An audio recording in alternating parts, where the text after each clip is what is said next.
Hello மக்களே, நீங்க Hong Kong வந்ததுக்கு அப்புறமா இங்க செய்யக்கூடாத சில விஷயங்கள் இருக்குங்க. ஒண்ணு, பப்ளிக் பிளேஸ்லயோ இல்ல கூட்டமா இருக்கிற இடத்துலயோ நீங்க இருமவோ தும்மவோ கூடாது. அதையும் மீறி நீங்க பண்ணிட்டீங்க, உங்க பக்கத்துல ஒரு பய இருக்க மாட்டாங்க. ரெண்டு, ஹாங்காங்க பொறுத்த வரைக்கும் எல்லா கடை வாசல்லையும் ஒரு பெரிய லைன் நிக்கும். எதுக்கு நிக்கிறாங்கன்னு அவங்களுக்கே தெரியாது. சோ அந்த லைனை நீங்க பிரேக் பண்ணீங்க, அது பெரிய தப்புங்க. மூணாவது, ஹாங்காங்க பொறுத்த வரைக்கும் எஸ்கலேட்டர்ல ரைட் சைடுல தான் நிக்கும். அப்புறப்பா நின்னோம், அது பெரிய தப்புங்க. இங்க ரோட்ல நடக்கிறவங்களும் சிக்னலை ஃபாலோ பண்ணும். அதை மீறினா நம்ம ஊரு காசுக்கு 25,000 ரூபாய் ஃபைன். பப்ளிக் பிளேசஸ்ல தம் அடிக்கிறது, பான் பராக் போட்டு துப்புறது, அங்கங்க ஒண்ணு கடிக்கிறது, இதுக்கெல்லாம் மாட்டினா நம்ம ஊரு காசுக்கு 50,000 ரூபாய் வைக்கணும். நம்மள சிலர் பிறவிலே லவுட் ஸ்பீக்கரா தான் இருப்போம்.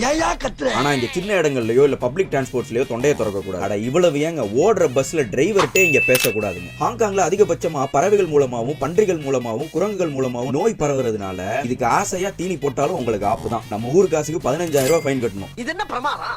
இது விட பெசலைட் ஒன்னு இருக்கு. இஃப் சப்போஸ் நீங்க திருடி சிசிடிவி கேமரால மாட்டிக்கிட்டீங்கன்னு வைங்களேன், உங்க மேல போலீஸ் கம்ப்ளைண்ட் கொடுக்கறது இல்லாம திருடின கடையிலே உங்க போட்டோவை அழகா எல்லாரும் பாக்குற மாதிரி மாட்டி வச்சு ஒரு 6 மாசத்துக்கு அழகு பாப்பானுங்க.